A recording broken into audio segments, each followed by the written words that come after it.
Assalamualaikum warahmatullahi wabarakatuh. Selamat siang Ibu Ida Syafrida MSI, selaku dosen pengampu mata kuliah Manajemen Investasi. Kami dari kelompok 8 ingin membahas PPT tentang analisis fundamental dan analisis teknikal saham PT Bank OCBC NSP Tbk dan PT Bank Panin Indonesia Tbk. Sebelum kami memulai, izinkan kami untuk memperkenalkan anggota kelompok kami yang terdiri dari 3 anggota. Saya Arika Anugrah. Halo semuanya, nama saya Aura Mawada. Perkenalkan, nama saya Safana dan Zaulia. Sebelum masuk pemaparannya, apa sih yang akan kita bahas? Presentasi ini akan mencakup yang pertama, profil PT OCBC NSI Tbk dan PT Bank Panin Indonesia Tbk. Yang kedua, proses seleksi saham yang masuk dalam portofolio berdasarkan single index modal. Dan yang ketiga, analisis fundamental saham NSIP dan PNBN.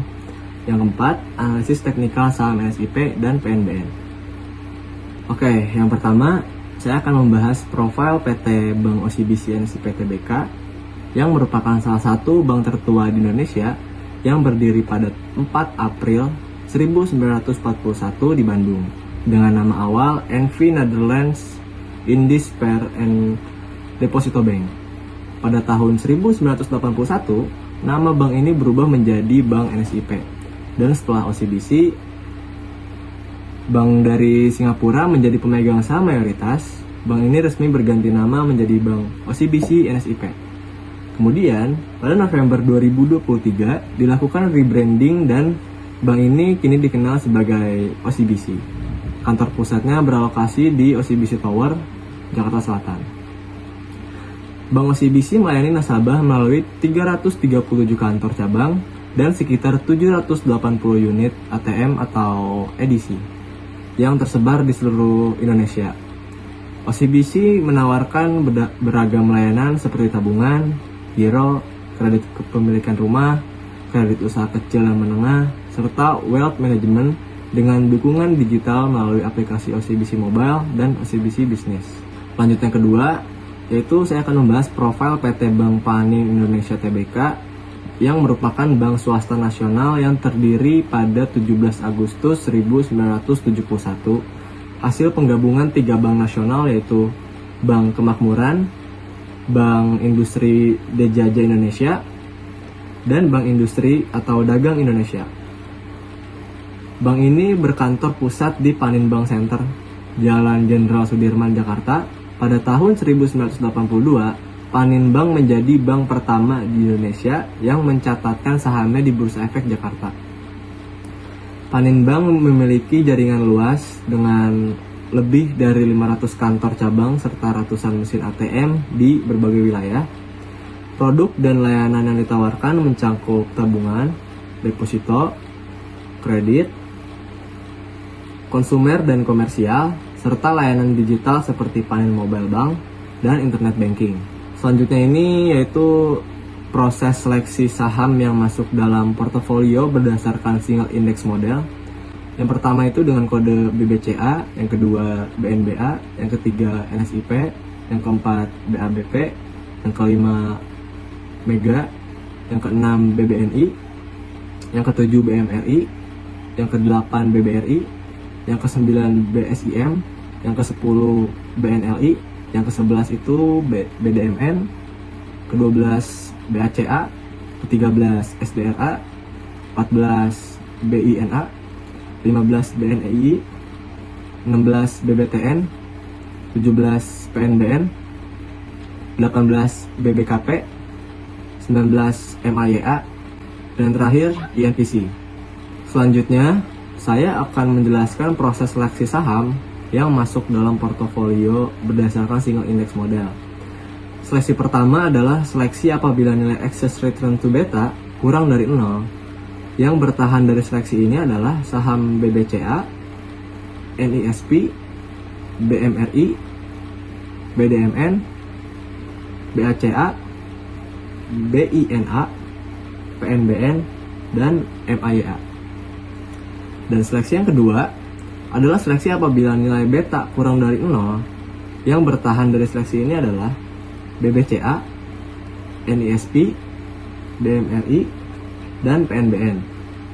Dan seleksi yang terakhir adalah seleksi apabila nilai Z kurang dari 0 atau negatif. Saham yang lolos seleksi ini adalah NISP dan PNBN.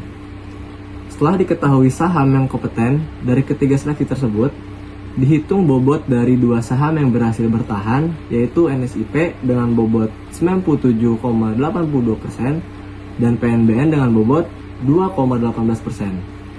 Selanjutnya adalah analisis fundamental saham NISP dan PNBN. Analisis fundamental adalah metode untuk menilai seberapa baik kinerja sebuah perusahaan dan bagaimana kemungkinan perkembangannya di masa depan. Dalam analisis ini, kita melihat kondisi keuangan perusahaan, faktor-faktor luar yang bisa mempengaruhi bisnis, serta prospek usaha untuk menentukan apakah harga saham saat ini sudah sesuai dengan nilai sebenarnya atau belum. Analisis ini menggunakan informasi dari laporan keuangan dan angka-angka penting seperti rasio keuangan, serta informasi non-keuangan seperti berita, kondisi industri, dan situasi ekonomi untuk menilai kinerja dan kondisi sebuah perusahaan. Analisis fundamental yang dipakai untuk menganalisis saham NISP dan PNBN adalah analisis laporan keuangan dengan rasio likuiditas, rasio hutang, rasio aktivitas, dan rasio probabilitas. Juga digunakan analisis pendapatan emiten, analisis dividen saham, serta analisis aset bersih emiten. Yang pertama ada analisis laporan keuangan, yaitu rasio likuiditas, di mana loan to deposit ratio milik NISP sebesar 78,87% dan PNBN 86,96%. Dilihat dari LDR-nya, Bank OCBC ini cenderung lebih menyimpan dananya lebih banyak karena rasio kredit atas DPK-nya hanya 78%, yang berarti Bank OCBC memiliki likuiditas yang tinggi tetapi kurang efisien dalam memanfaatkan dana yang didapat.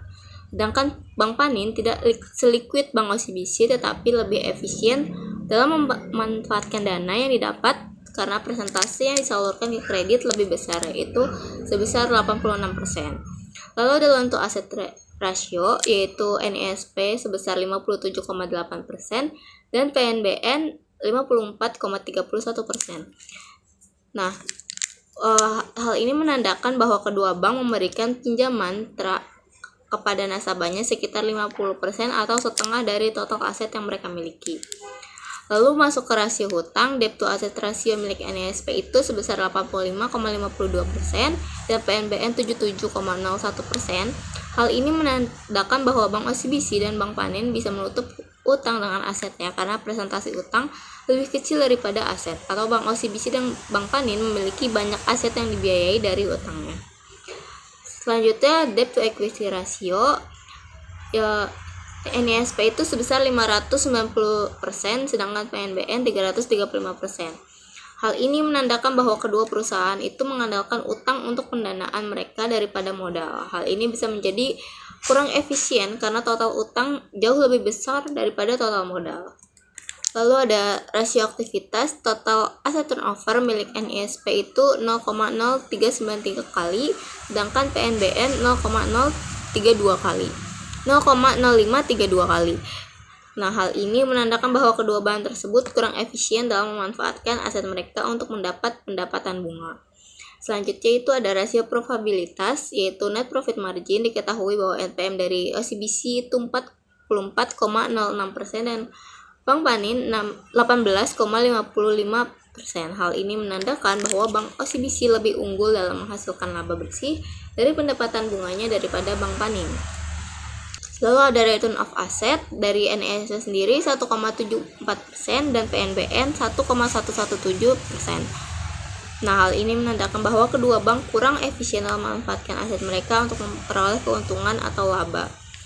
Lalu return of equity-nya NISP 12% dan PNBN 5,11%. Nah, hal ini menunjukkan bahwa Bank OCBC lebih unggul dalam memanfaatkan modal untuk memperoleh laba dibanding Bank Panin. Selanjutnya ada analisis pendapatan emiten, di mana earning per share milik NISP itu Rp212,10, sedangkan PNBN Rp119,02. Nah, hal ini menandakan bahwa saham Bank OCBC memiliki lebih banyak keuntungan atau profit per lembarnya dibandingkan dengan saham Bank Panin, meskipun selisihnya tidak terlalu jauh. Lalu ada price earning ratio atau PER, NISP itu 6,2 kali, sedangkan PNBN 15,62 kali. Hal ini menandakan bahwa harga saham bank OCBC 6,2 kali lebih mahal dari profitnya. Sedangkan harga saham Bank Panin 15,62 kali lipat lebih mahal dari profitnya.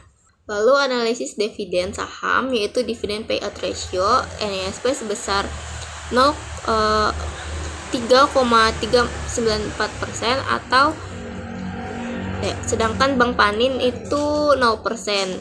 Nah, hal ini menandakan bahwa Bank OCBC ini membagikan 34 profitnya menjadi dividen, sedangkan Bank Panin diketahui 0% karena pada tahun 2024 Bank Panin tidak membagikan dividen. Lalu ada dividen yield, diketahui bahwa DE dari Bank OCBC adalah 5,47%, sedangkan Bank Panin itu 0%. Hal ini menandakan bahwa Bank OCBC membagikan dividen per lembarnya dari 5,47 harga saham per lembar, sedangkan Bank Panin 0% karena pada tahun 2024 Bank Panin tidak membagikan dividen. Selanjutnya ada analisis aset bersih emiten, diketahui bahwa book value dari Bank OCBC adalah Rp1.773,43 dan Bank Panin adalah Rp2.088,7. Lalu price book value itu Bank OCBC adalah 0,7415 kali dan Bank Panin adalah 0,8905 kali. Hal ini menandakan bahwa harga saham Bank OCBC dan harga saham Bank Panin under value atau lebih rendah dari harga bukunya karena nilai PBV-nya kurang dari 1. Analisis teknikal saham NSP dan juga PNBN. Analisis teknikal merupakan pendekatan untuk mempelajari pola pergerakan harga historis guna memprediksi harga di masa depan. Selain itu, analisis teknikal menurut Tandelilin 2010 merupakan pendekatan yang digunakan untuk mengevaluasi sekuritas dengan cara menganalisis statistik yang dihasilkan dari aktivitas pasar seperti harga atau volume. Selanjutnya ada data harga saham NISP dan PNBN bulan Januari 2023 sampai April 2023 untuk keperluan analisis teknikal dari saham NISP dan harga saham dan PNBN. Di bulan Januari harga saham NISP ini Rp775 dan di bulan Februari Rp790, di bulan Maret Rp765 dan di bulan April Rp830. Sedangkan harga saham PNBN di bulan Januari itu Rp1.580, di bulan Februari Rp1.445, di bulan Maret Rp1.430 dan di bulan April Rp1.105. Selanjutnya ada analisis perhitungan Simple Moving Average atau SMA. Simple Moving Average ini merupakan salah satu indikator teknikal paling dasar namun sangat efektif dalam mengidentifikasi arah tren harga. Yang dimana Simple Moving Average ini dihitung dengan cara merata-ratakan harga penutupan suatu saham selama periode waktu tertentu. Indikator ini merupakan menyaring fluktuasi harga jangka pendek dan menyoroti arah tren yang lebih jelas dalam jangka waktu yang menengah hingga panjang. Selanjutnya ada analisis perhitungan Simple Moving Average pada saham NISP Februari sampai April 2023. Pada analisis saham NISP ini, sinyal yang ada di saham ini menunjukkan bahwa investor mulai menaruh minat terhadap saham INSP dan potensi kenaikan harga di periode berikutnya cukup terbuka, terutama jika volume transaksinya juga akan meningkat, di mana hasil dari perhitungan Simple Moving Average pada saham NISP ini ada 795. Selanjutnya ada analisis perhitungan pada Simple Moving Average pada saham PNBN yang dimana hasil perhitungannya adalah 1327 yang pada artinya sinyal bearish dari perhitungan ini mencerminkan adanya tekanan jual yang kuat pada saham PNBN. Penurunan harga secara konsisten selama 3 bulan juga menunjukkan adanya sentimen negatif dan pelaku pasar investor yang memegang saham ini disarankan untuk waspada dalam menunggu sinyal pembalikan tren atau reversal sebelum melakukan pembelian kembali. Next, ada analisis perhitungan Simple Moving Average. Manfaat dan keterbatasannya. sebagai berikut. Untuk manfaatnya ada dua. Yang pertama, manfaatnya ada tiga. Yang pertama ini sederhana dan mudah digunakan oleh investor, pemula maupun profesional. Yang kedua, efektif untuk mengidentifikasi tren dan titik masuk atau entry point atau keluar, yaitu exit point.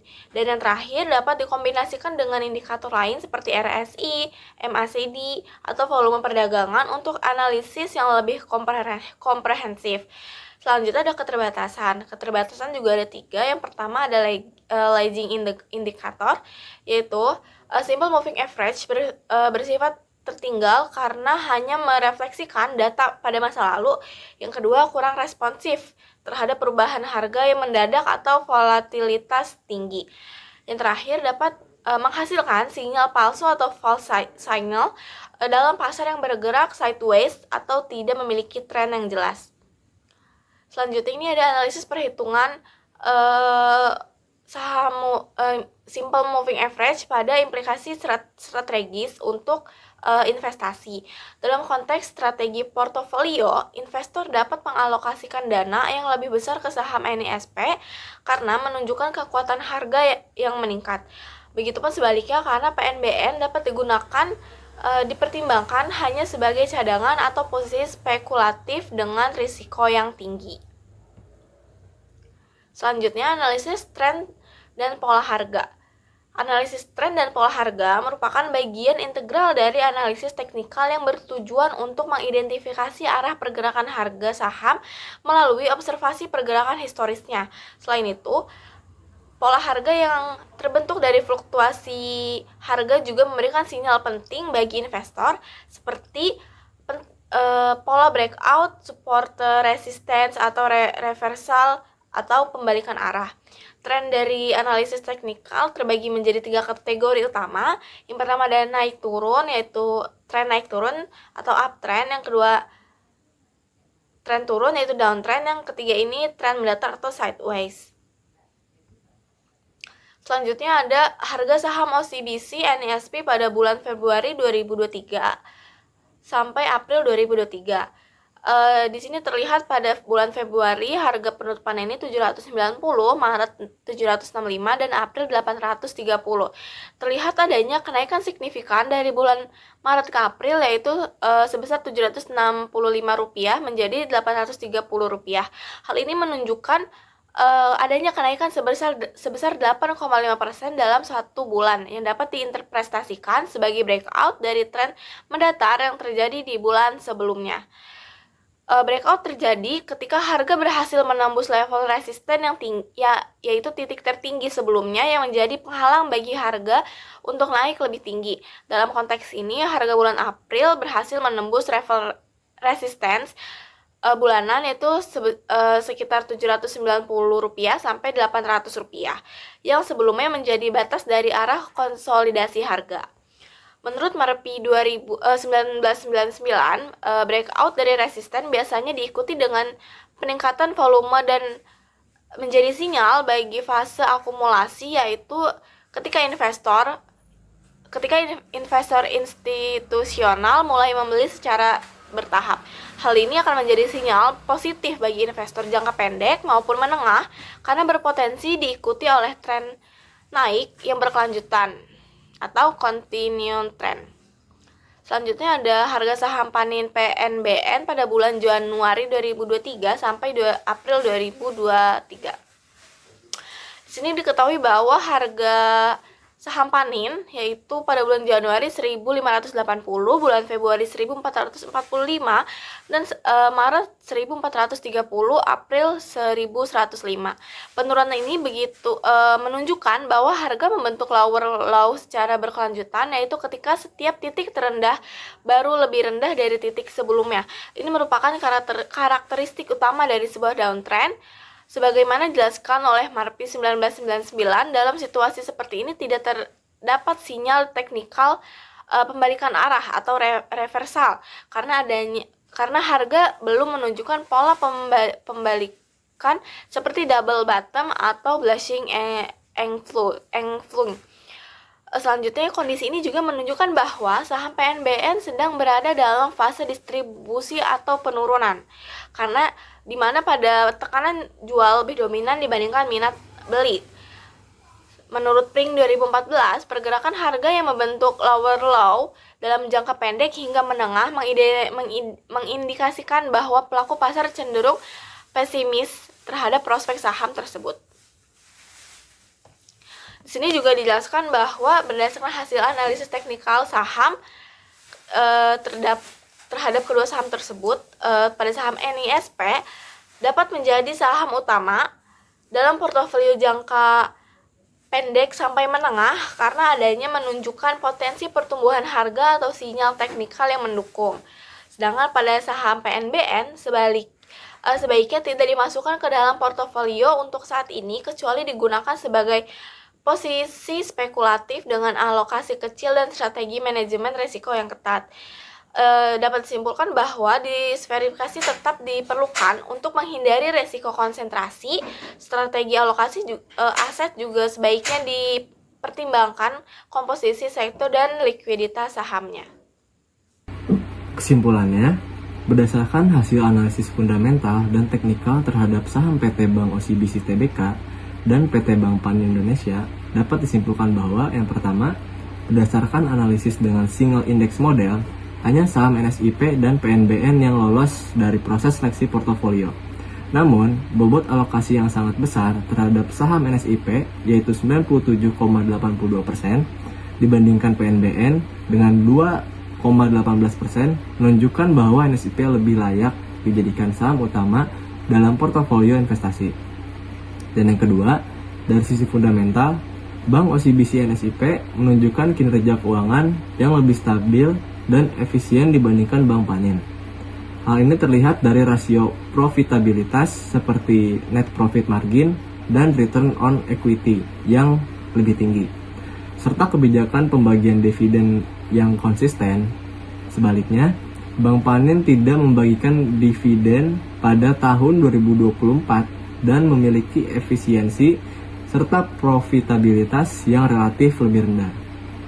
Dan yang ketiga, dari sisi teknikal, saham NSIP menunjukkan tren naik dengan harga berada di atas nilai simple moving average serta menembus resistance bulanan yang mengindikasikan peluang akumulasi bagi investor, sedangkan saham PNBN mengalami tren turun dengan harga yang terus membentuk lower low, menandakan tekanan jual yang kuat dan belum ada sinyal pembalikan arah. Dan yang terakhir, secara keseluruhan saham NSIP lebih direkomendasikan untuk investasi jangka pendek maupun menengah karena didukung oleh kinerja fundamental yang solid dan sinyal teknikal yang positif. Sedangkan PNBN sebaiknya dihindari untuk sementara waktu kecuali digunakan sebagai posisi spekulatif dengan manajemen risiko yang ketat. Demikian pemaparan kami hari ini. Saya harap informasi yang telah disampaikan dapat bermanfaat dan memberikan wawasan baru bagi kita semua. Terima kasih atas perhatian dan waktunya yang telah diberikan. Saya mohon maaf apabila ada kekurangan. Wassalamualaikum warahmatullahi wabarakatuh.